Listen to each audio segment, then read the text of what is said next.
प्रिय विद्यार्थियों, ये part first question paper introduction to sociology के अंतर्गत आपके पाठ्यक्रम के अनुसार द्वितीय खंड का अंतिम अध्याय सामाजिक प्रक्रियाओं का अध्ययन हमने गत कक्षा में प्रारंभ किया था और उसके अंतर्गत आपको यह बताने का प्रयास किया गया कि मानव का यह स्वभाव है कि मानव अकेला नहीं रहता, मानव समूह में रहता है।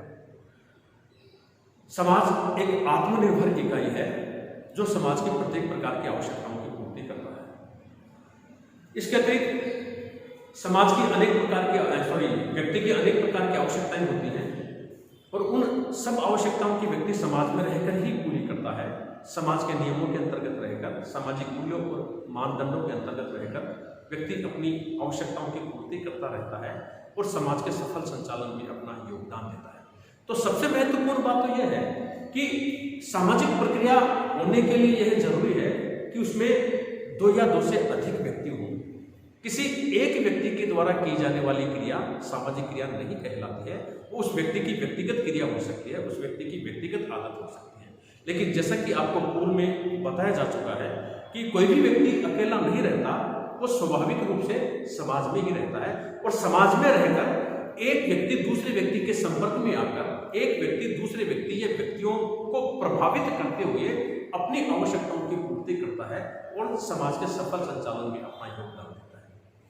सामाजिक प्रक्रिया के अर्थ की जहां तक बात है, हमने आपको गत कक्षा में भी यह बताने का प्रयत्न किया था कि किसी क्रिया का बार बार होना, किसी क्रिया का निरंतर रूप से होना ही सामाजिक प्रक्रिया कहलाता है। किसी क्रिया कोई क्रिया जब बार बार होती है समाज में, कोई व्यक्ति जब समाज में रहकर एक व्यक्ति जब दूसरे व्यक्ति से संबंधित रहते हुए और दूसरे व्यक्ति को प्रभावित करते हुए जब बार बार क्रिया करता है तो वह क्रिया सामाजिक क्रिया की श्रेणी में रखी जाती है। और सामाजिक क्रिया का जो गिलिन ने जो वर्गीकरण किया था, जैसा कि आपको गत कक्षा में बताया गया कि गिलिन ने सामाजिक प्रक्रिया के अपने वर्गीकरण में 3 वर्गों में सामाजिक प्रक्रिया को विभक्त किया है। सबसे पहले उन्होंने बताया एक सामान्य सामाजिक प्रक्रिया होती है, दूसरी सहयोगात्मक सामाजिक प्रक्रिया होती है और तीसरी असहयोगात्मक सामाजिक प्रक्रिया होती है।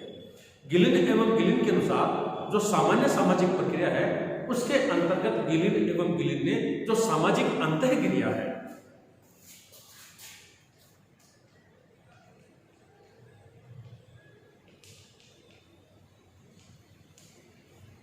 गिलिन के वर्गीकरण के अनुसार जो सामान्य सामाजिक प्रक्रिया है वो सामान्य सामाजिक प्रक्रिया के अंतर्गत गिलिन ने जो सामाजिक अंतःक्रिया है उसको रखा है। और सामाजिक अंतःक्रिया से तात्पर्य है, गिलिन कहते हैं कि सामाजिक अंतःक्रिया के अंतर्गत 2 व्यक्तियों का होना जरूरी है। जब 2 या 2 से अधिक व्यक्ति हों तभी कोई सामान्य सामाजिक प्रक्रिया या सामाजिक अंतःक्रिया संपन्न होती है। और उसके अंतर्गत गिलिन कहते हैं कि सामाजिक अंतःक्रिया के लिए 2 तत्वों का होना जरूरी है। वे 2 तत्व क्या? पहली बात तो 2 व्यक्ति हों, कम से कम 2 व्यक्ति हों, 2 या 2 से अधिक व्यक्ति हों तो ही जो है सामाजिक अंतःक्रिया पूर्ण हो पाती है। और सामाजिक अंतःक्रिया के 2 तत्व हैं, एक होती है उत्तेजना, दूसरा होता है अनुक्रिया। जैसे कि हमने उदाहरण के माध्यम से बताया, एक विद्यार्थी जब कक्ष में प्रवेश करता है तो संबंधित शिक्षक की अनुमति लेता है कि क्या श्रीमान मैं अंदर आ सकता हूं। तो विद्यार्थी के द्वारा शिक्षक से जो अनुमति ली गई है, क्या मैं अंदर आ सकता हूं, यह अनुमति शिक्षक के लिए एक उत्तेजना है।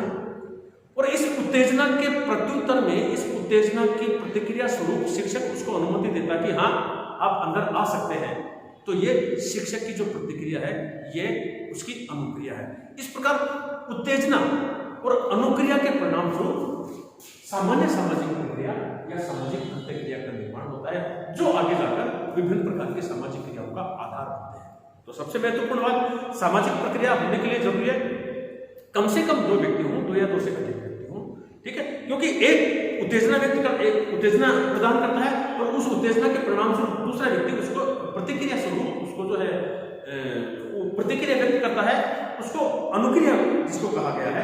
तो उत्तेजना और अनुक्रिया के परिणाम स्वरूप सामाजिक अंतःक्रिया का निर्माण होता है, जो सामाजिक प्रक्रियाओं का आधार है, ठीक है।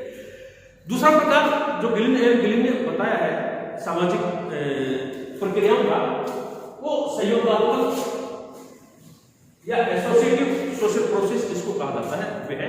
और जो सहयोगात्मक सामाजिक प्रक्रिया है, वो सहयोगात्मक सामाजिक प्रक्रिया के अंतर्गत उन्होंने 4 सामाजिक प्रक्रियाओं का उल्लेख किया है। एक सहयोग होता है, एक व्यवस्थापन होता है, एक एकीकरण होता है और एक साधनीकरण होता है। ठीक है।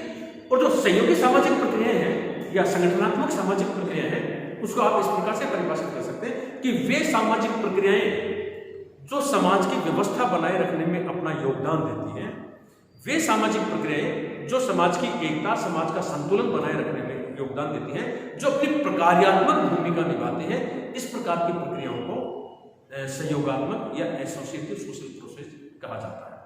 दूसरा अगला जो वर्गीकरण उन्होंने किया है असहयोगात्मक सामाजिक प्रक्रिया, तो असहयोगात्मक सामाजिक प्रक्रिया से तात्पर्य है वे सामाजिक प्रक्रियाएं जो समाज में असहयोग पैदा करती हैं। विघटनात्मक सामाजिक प्रक्रियाएं भी उनको कहा जाता है, जो समाज में विघटन पैदा करती हैं, जो समाज के विकास में बाधा पैदा करती हैं, जो समाज को असंतुलित करती है। इस प्रकार की प्रक्रियाओं को असहयोगात्मक या विघटनात्मक सामाजिक प्रक्रिया कहा जाता है। और असहयोगात्मक सामाजिक प्रक्रिया के अंतर्गत गिलिन के अनुसार 2 प्रकार की असहयोगात्मक सामाजिक प्रक्रिया आपके पाठ्यक्रम में सम्मिलित की गई है। एक होती है प्रतिस्पर्धा और दूसरा होता है संघर्ष। तो गत कक्षा में हम लोग सामान्य सामाजिक प्रक्रिया के अंतर्गत सामाजिक अंत्यक्रिया के बारे में बात कर चुके। आज हम लोग सहयोगात्मक सामाजिक प्रक्रिया के अंतर्गत सहयोग, व्यवस्थापन, एकीकरण और साधनीकरण की बात करेंगे। सहयोगात्मक सामाजिक प्रक्रिया या एसोसिएटिव सोशल प्रोसेस। इसके अंतर्गत सर्वप्रथम जो गिलिन के अनुसार सहयोगात्मक सामाजिक प्रक्रिया में सबसे पहले सहयोगात्मक सामाजिक प्रक्रिया है वह है सहयोग या कोऑपरेशन। सहयोग वह सामाजिक प्रक्रिया है जिसके बिना किसी भी समाज का सफल रूप से संचालित होना असंभव होता है, क्योंकि बिना सहयोग के, बिना सहयोगात्मक सामाजिक प्रक्रिया के कोई भी समाज लंबे समय तक संतुलित रूप से नहीं चल पाता।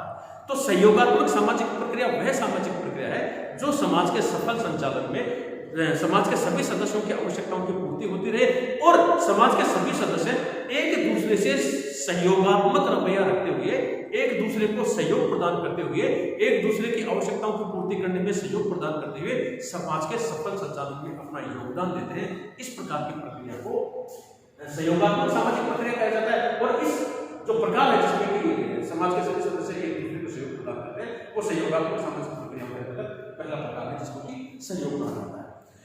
गिलिन के अनुसार हम सहयोग को इस प्रकार से परिभाषित कर सकते हैं, यह मानव की सबसे महत्वपूर्ण प्रक्रिया है, क्योंकि समाज तभी संतुलित रूप से चल पाता है जब समाज के सदस्य एक दूसरे को सहयोग प्रदान करें। बिना सहयोग के समाज एक क्षण में नहीं चल सकता। सहयोग समाज के सामान्य उद्देश्यों को प्राप्त करने के लिए आवश्यक है, क्योंकि समाज संतुलित रूप से चलता रहे, समाज के सब सदस्यों की आवश्यकताओं की पूर्ति होती रहे, इसके लिए सहयोग सामाजिक प्रक्रिया के रूप में होना अति आवश्यक है।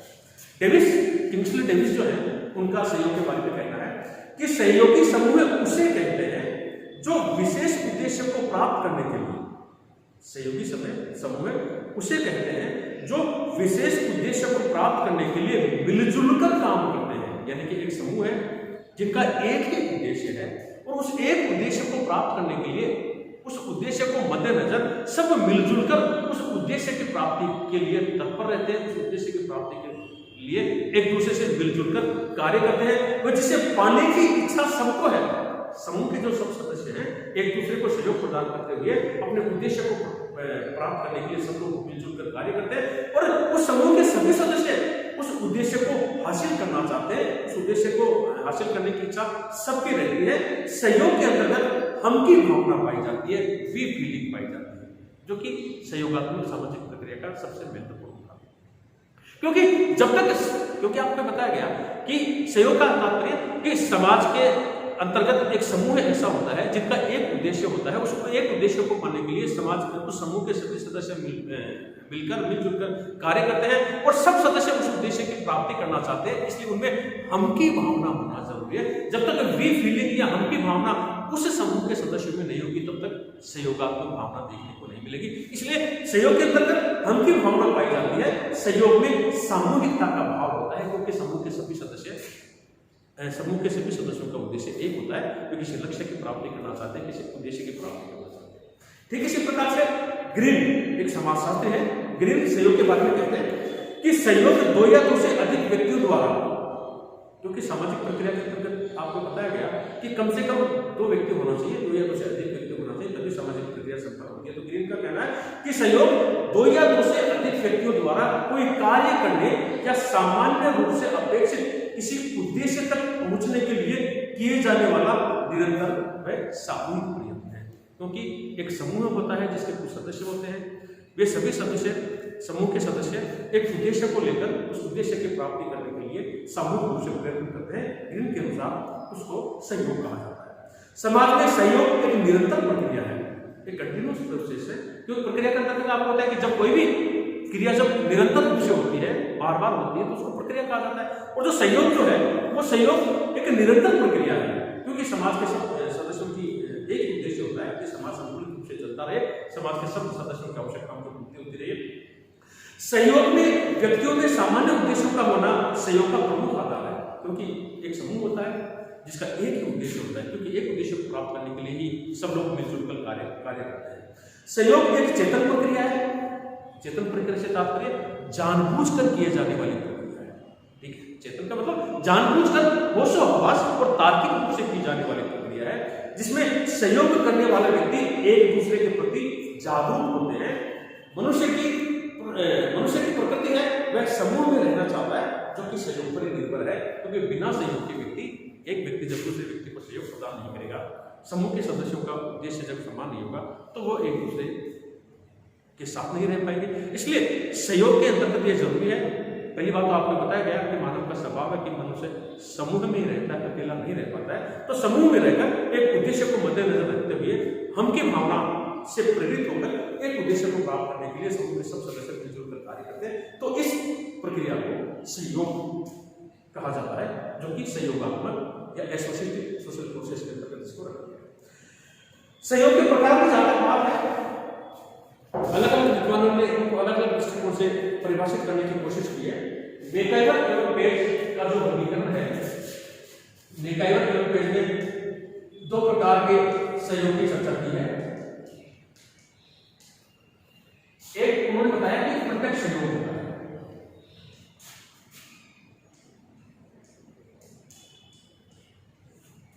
और दूसरा अप्रत्यक्ष सहयोग।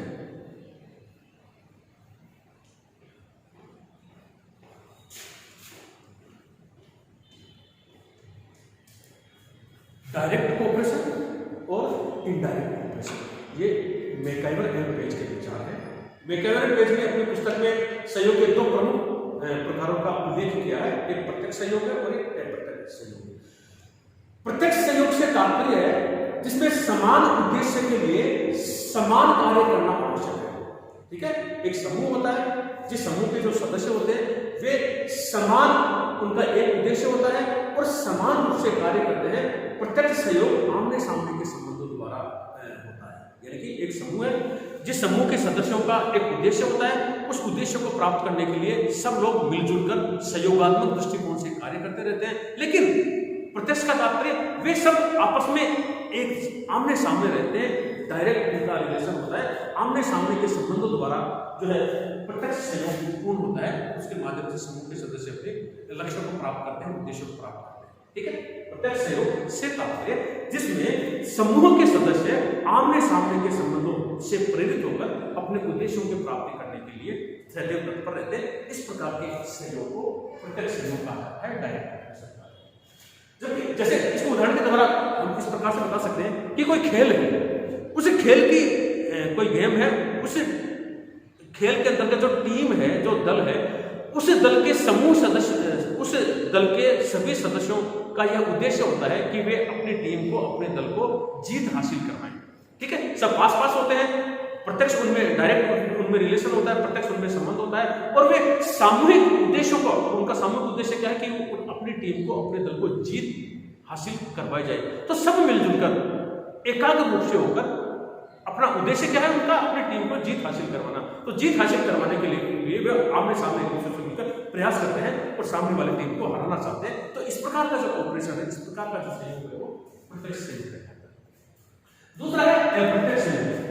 अप्रत्यक्ष सहयोग से तात्पर्य है कि समूह के सदस्यों का उद्देश्य तो एक समान होता है, समूह के सदस्यों का उद्देश्य तो एक समान होता है, लेकिन उनके कार्य करने के तरीके अलग अलग होते हैं, उस उद्देश्य को हासिल करने के तरीके अलग अलग होते हैं, पहली बात। दूसरी बात, वे जरूरी नहीं कि वो आस पास ही हो, वो एक साथ ही हो, वे आमने सामने ही हो, लक्ष्य उद्देश्य उनका एक समान है, समूह के सब सदस्य उस लक्ष्य को हासिल करना चाहते हैं, ठीक है। लेकिन इसमें अप्रत्यक्ष सहयोग में यह जरूरी नहीं है कि वे आमने सामने हो, वे एक दूसरे से शारीरिक रूप से नजदीक हो, ठीक है, और अपने अपने ढंग से अपने उद्देश्य को प्राप्त करने के लिए वे समूह के सदस्य कार्य करते रहते हैं। इस प्रकार का जो सहयोग है वो अप्रत्यक्ष सहयोग कहलाता है। मैकइवर पेज कहते हैं कि अप्रत्यक्ष सहयोग तब होता है जब सहयोग करने वाले व्यक्तियों का उद्देश्य तो समान है, उद्देश्य तो उनको समान है, लेकिन वे इस उद्देश्य को बढ़े हुए आसान कार्य द्वारा प्राप्त करते हैं, अपने अपने ढंग से उस लक्ष्य को प्राप्त करने के लिए कार्य करते रहते हैं।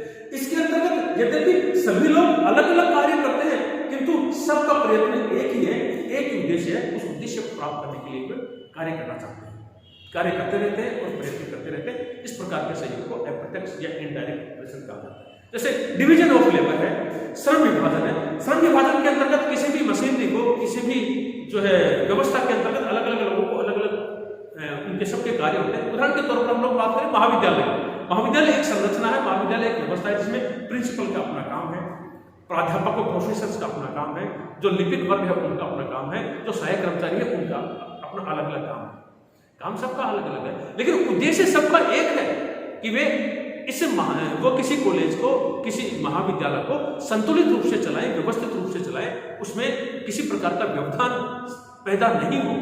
अब सब अपने अपने ढंग से कार्य करते हैं, लेकिन उद्देश्य उनका एक समान है कि महाविद्यालय की संरचना, महाविद्यालय की व्यवस्था संतुलित रूप से चलती रहे, और इसके लिए वे अपने अपने तरीके से कार्य करते रहते हैं। तो इस प्रकार का जो कोऑपरेशन है वो अप्रत्यक्ष, इनडायरेक्ट कोऑपरेशन या अप्रत्यक्ष सहयोग होता है। ये मैकइवर पेज का वर्गीकरण था। सहयोग के अंतर्गत ग्रीन ने 3 प्रकार के सहयोग की चर्चा की है। ग्रीन से समाज है, तो ग्रीन के अनुसार जो सहयोग के प्रकार है, ग्रीन 3 प्रकार के सहयोग की चर्चा करते हैं। एक प्राथमिक सहयोग होता है,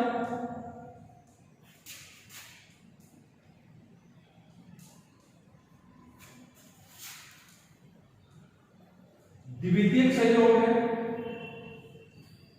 और तृतीय सहयोग। वो जो प्रत्यक्ष और अप्रत्यक्ष सहयोग बताया वो मैकइवर पेज का वर्गीकरण था। ग्रीन एंड ग्रीन के अनुसार 3 प्रकार का सहयोग देखने को मिलता है समाज में। एक प्राथमिक सहयोग होता है, द्वितीयक सहयोग होता है और एक तृतीयक सहयोग होता है।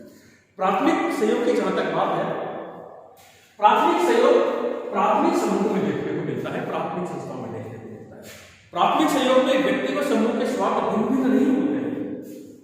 प्राथमिक जो सहयोग है, जैसा कि आपको बताया, प्राथमिक समूह में देखने को मिलता है। और प्राथमिक समूह वे हैं जिनके सदस्यों में संबंध घनिष्ठ होते हैं, संबंध अनौपचारिक होते हैं, दिल से होते हैं, गहराई से होते हैं, ठीक है, संबंधों में घनिष्ठता देखने को मिलती है।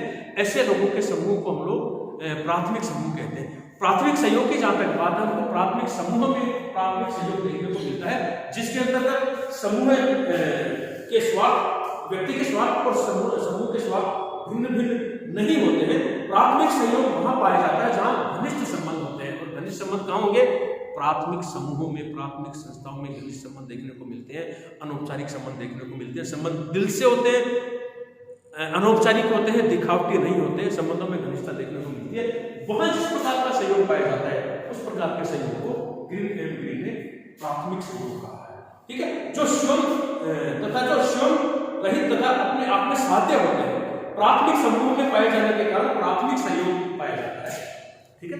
प्राथमिक समूह में प्राथमिक सहयोग होने के कारण ये जो सहयोग जो लोग करते हैं, समूह के सदस्य, वो थोपा हुआ सहयोग नहीं होता है, बल्कि समूह के सदस्य स्वेच्छा से उस सहयोग को करते हैं, आत्म प्रेरित होकर करते हैं। जैसे परिवार है, मित्र समूह है, नातेदारी है, इस प्रकार के जो समूह है, समुदाय, इस प्रकार के जो संस्थाओं में सब मतलब परिवार है, परिवार के अंतर्गत जो पड़ोस है, खेल समूह है, समुदाय है, उनमें संबंधों में घनिष्ठता देखने को मिलती होती है, शारीरिक रूप से नजदीकियां होती हैं, ठीक है। संपूर्ण समूह का उद्देश्य, प्रत्येक व्यक्ति का उद्देश्य होता है, इसलिए जो सहयोग करने की जो भावना है वो थोपी हुई भावना नहीं होती, बल्कि स्व प्रेरित होती है। प्रत्येक व्यक्ति उस समूह के उद्देश्य को प्राप्त करना चाहता है, जो कि प्राथमिक समूह हमको ये देखने को मिलता है, उसको प्राथमिक सहयोग कहा है।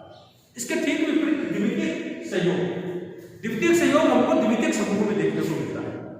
और द्वितीयक समूह से तात्पर्य वह समूह है जिसके सदस्यों की संख्या, जब हम लोग समूह की अवधारणा देख रहे थे तब आपको बताया था कि द्वितीयक समूह वे हैं जहां पर हमको प्राथमिक समूह से विपरीत विशेषताएं देखने को मिलती हैं। और प्राथमिक समूह से विपरीत विशेषताओं से तात्पर्य जहां समूह का आकार बड़ा होता है, समूह का आकार बड़ा होने से तात्पर्य सदस्यों की संख्या अधिक होती है। समूह का आकार बड़ा होने के कारण, सदस्यों की संख्या अधिक होने के कारण शारीरिक रूप से दूरियां होती हैं, जिसके परिणाम स्वरूप वे बार बार एक दूसरे से अंतःक्रिया नहीं कर सकते। इसलिए संबंधों में घनिष्ठता का अभाव होता है, संबंध दिखावटी होते हैं, बनावटी होते हैं, संबंध औपचारिक होते हैं। तो इस प्रकार से जो द्वितीयक समूह में हमको जिस प्रकार का सहयोग देखने को मिलता है, उस सहयोग को हम लोग द्वितीयक सहयोग कहते हैं, जो कि द्वितीयक समूह में पाया जाता है। औपचारिक प्रकार का होता है, इसमें व्यक्ति स्वतः व स्वेच्छा से सहयोग नहीं देते, बल्कि औपचारिक सहयोग देता है। इस प्रकार के सहयोग में व्यक्ति स्वार्थ प्रदान होते हैं, व्यक्ति अपने स्वार्थों की पूर्ति करने के लिए द्वितीयक समूह में सहयोग प्रदान करते हैं। जब स्वार्थ पूरे हो जाते हैं तो सहयोग समाप्त हो जाता है। जब आपको बताया था कि जो द्वितीयक प्रकार के जो समूह होते हैं वे किसी उद्देश्य की प्राप्ति करने के लिए बनाए जाते हैं, और जब उद्देश्य की प्राप्ति हो जाती है तो वो द्वितीयक समूह या तो स्वतः ही समाप्त हो जाते हैं या उनके समाप्त होने की घोषणा कर दी जाती है, ठीक है। क्योंकि व्यक्ति द्वितीयक समूह का सदस्य कब होना चाहता है, उसकी इच्छा पर निर्भर है। उसको लगता है कि इस समूह का सदस्य बनने के कारण मेरी इस प्रकार की इच्छा पूरी होती है, तो वो स्वार्थ प्रधान वहां पर हो जाता है। व्यक्ति अपने स्वार्थों की पूर्ति हेतु द्वितीयक समूह से जुड़ता है। तो द्वितीयक समूह में जो उद्देश्यों को प्राप्त करने के लिए व्यक्ति जो है स्वेच्छा से प्रयत्न नहीं करता, बल्कि अपने स्वार्थों से प्रेरित होकर द्वितीयक सहयोग करता है। द्वितीयक समूह में व्यक्ति जो द्वितीयक सहयोग करता है उसमें स्वार्थ प्रदान होते हैं। वे समूह के साथ स्वार्थ के लिए नहीं, बल्कि अपने व्यक्तिगत स्वार्थों से प्रेरित होकर द्वितीयक समूह में सहयोग प्रदान करता है। इस प्रकार के सहयोग को ग्रीन एवं ग्रीन ने द्वितीयक सहयोग कहा।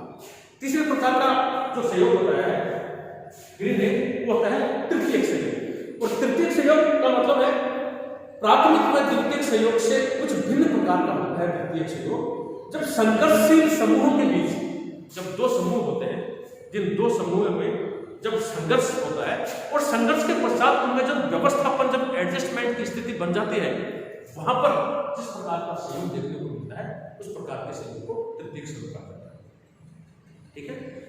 प्राथमिक और द्वितीयक सहयोग से पृथक प्रकार का सहयोग है तृतीयक सहयोग। और ये तृतीयक सहयोग कहां देखने को मिलता है, जब दो संघर्षशील समूहों में व्यवस्थापन या एडजस्टमेंट या समझौता या समायोजन की स्थिति पैदा हो जाती है, तो उन दो समूह के सदस्य जिस प्रकार का सहयोग प्रदान करते हैं अपनी तरफ से, उस प्रकार के सहयोग को तृतीयक सहयोग कहा जाता है, ऐसा ग्रीन का मानना है, ठीक है। इसमें ये कहते हैं कि जब संघर्षशील समूह के बीच व्यवस्थापन होता है तो वह द्वितीयक सहयोग का रूप बनता है। तृतीयक सहयोग एक समय विशेष में होता है, ठीक है। जब संघर्षशील समूह के बीच व्यवस्थापन होता है तो वह तृतीयक सहयोग का रूप बनता है। तृतीयक सहयोग एक समय विशेष में होता है जब व्यक्ति परिस्थितियों के साथ अनुकूलन करना चाहता है। तृतीयक सहयोग की प्रकृति आवश्यक नहीं, ठीक है। यह जरूरी है कि तृतीयक सहयोग की प्रकृति स्थायी हो, क्योंकि उसमें तो व्यक्ति स्वार्थ के वशीभूत होकर अल्पकाल के लिए, कुछ समय के लिए, जब दो संघर्षशील समूह में समझौता होता है, समायोजन होता है, उनका एडजस्टमेंट होता है, तो लोग कुछ समय के लिए अपने आप का व्यवस्थापन करते हैं और एक दूसरे को सहयोग प्रदान करते हैं। इस प्रकार के सहयोग को यहाँ पर तृतीयक सहयोग कहा जाता है। ये ग्रीन एंड ग्रीन का वर्गीकरण। सहयोग के प्रकार की जहां तक बात करें, फंक्शन ऑफ कोऑपरेशन, तो जैसा कि आपको इस अध्याय के प्रारंभ में ही बताया गया कि सहयोग प्रत्येक समाज के सफल रूप से संचालित करने के लिए आवश्यक है, क्योंकि बिना सहयोग के कोई भी समाज सफल रूप से संचालित नहीं हो सकता, लंबे समय तक नहीं चल सकता। इसलिए प्रत्येक समाज में सहयोगात्मक प्रक्रिया या सहयोग होना आवश्यक है, ठीक है। सहयोग मानव समाज के लिए अपरिहार्य है, अपरिहार्य प्रक्रिया है। सहयोग के माध्यम से अपनी क्षमताओं व प्रतिभा व समूह का विकास होता है। जब सहयोग होगा तभी व्यक्ति अपनी क्षमताओं का विकास कर पाएगा, प्रतिभा का विकास कर पाएगा, समूह का विकास कर पाएगा। सहयोग की शुरुआत समाजीकरण की प्रक्रिया में होती है, क्योंकि व्यक्ति जब पैदा होता है तो समाजीकरण की प्रक्रिया के माध्यम से वो सामाजिक मूल्यों, सामाजिक नियमों, सामाजिक मानदंडों को आत्मसात करता है और समाज के द्वारा बताए गए तौर तरीकों के अनुसार एक दूसरे से संबंधित रहते हुए, एक दूसरे को प्रभावित करते हुए, यानी कि एक दूसरे से अंतःक्रिया करते हुए व्यक्ति अपनी आवश्यकताओं की पूर्ति करता है और समाज के सफल संचालन में अपना योगदान देता है। यदि व्यक्ति को संस्थाओं का सहयोग नहीं मिले, क्योंकि समाजीकरण के अंतर्गत आपको बताया जाएगा कि जो विभिन्न समाजीकरण की अधिकरण होते हैं, एजेंसीज होते हैं, प्राथमिक और द्वितीयक संस्थाएं होते हैं, उन्हीं के माध्यम से व्यक्ति का समाजीकरण होता है। तो यदि व्यक्ति को संस्थाओं का सहयोग नहीं मिले तो व्यक्ति का समाजीकरण नहीं हो पाएगा। ठीक है, हमारा सामाजिक और मनोवैज्ञानिक व्यक्तित्व सहयोग द्वारा ही निर्मित होता है। प्राथमिक समूह हमारे सहयोग का प्रमुख आधार है, यानी कि समाजीकरण की प्रक्रिया के माध्यम से ही व्यक्ति सामाजिक मूल्यों, सामाजिक मानदंडों को आत्मसात करता है और एक दूसरे से संबंधित रहते हुए, एक दूसरे को प्रभावित करते हुए, एक दूसरे से अंतःक्रिया करते हुए अपनी आवश्यकताओं को पूर्ति करता है और समाज के सफल संचालन में अपना योगदान देता है। इसलिए कहा जाता है कि जो संस्थाएं हैं, विशेष रूप से जो प्राथमिक संस्थाएं हैं, प्राथमिक समूह हैं, वे हमारे सहयोग का सबसे महत्वपूर्ण आधार है। तो ये गिलिन एवं गिलिन के अनुसार वर्गीकरण का जो दूसरा भाग था सहयोगात्मक सामाजिक मूल्य, इसके अंतर्गत हमने सहयोग की चर्चा की है। इसके अतिरिक्त हम लोग